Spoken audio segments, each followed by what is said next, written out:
नमस्कार मित्रांनो, तुम्ही पाहिलेच असेल की पुण्यामधील कल्याणी नगरला किती मोठा अपघात झाला आहे। एका रईस बापाच्या मुलाने किंवा श्रीमंत बापाच्या मुलाने एका दोन निष्पाप जीवांचे बळी घेतले आणि तो चक्क दारू पिऊन किंवा ड्रिंक करून तो गाडी चालवत होता आणि तो एक म्हटलं जातंय की तो सज्ञान नाही, तो अज्ञान आहे, म्हणजेच की तो त्याचं 18 वर्ष वय पूर्ण नाही आणि त्याला लगेच ज्यावेळी त्याच्यावर FIR दाखल झाला त्यावेळेस त्याला चक्क 12 तासांनी त्याला जामीन सुद्धा मंजूर झाला।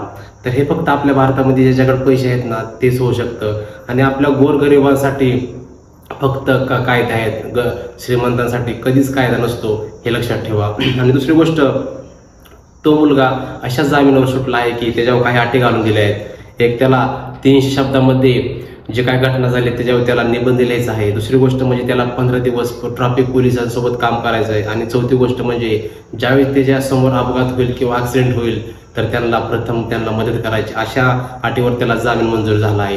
तर तुम्ही सांगा मित्रांनो, कितपत योग्य आहे? खरंच त्या दोन निष्पाप जे काय बळी गेलेत किंवा दोघांचा जीव गेलाय त्यांना खरंच न्याय भेटलाय का?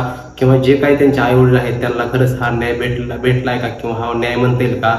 तर तुम्ही कमेंट करून नक्की सांगा। तर असं जर होत राहिलं तर प्रत्येक जण आपल्या जी काही न्यायव्यवस्था आहे त्याच्यावर कोणीच विश्वास ठेवणार नाही। त्यासाठी आपली न्यायव्यवस्था, प्रशासन आपल्या एकदम स्ट्रॉंग करणं गरजेचं आहे किंवा त्यांना एक वेगळ्या प्रकारे ट्रीट करणं गरजेचं आहे। तरच कुठेतरी आपल्या भारत देश एक लोकशाहीच्या मार्गाने व्यवस्थित चालू शकतो किंवा राहू शकतो। तर मित्रांनो, तुम्हाला वाटतं कमेंटमध्ये नक्की सांगा, जे काही दोन निष्पाप बळी गेलते त्यांना खरंच हा जे काही त्या मुलाला जामीन मंजूर झाला आहे त्याला खरंच आपण म्हणता येईल का त्या दोघांना न्याय भेटला आहे?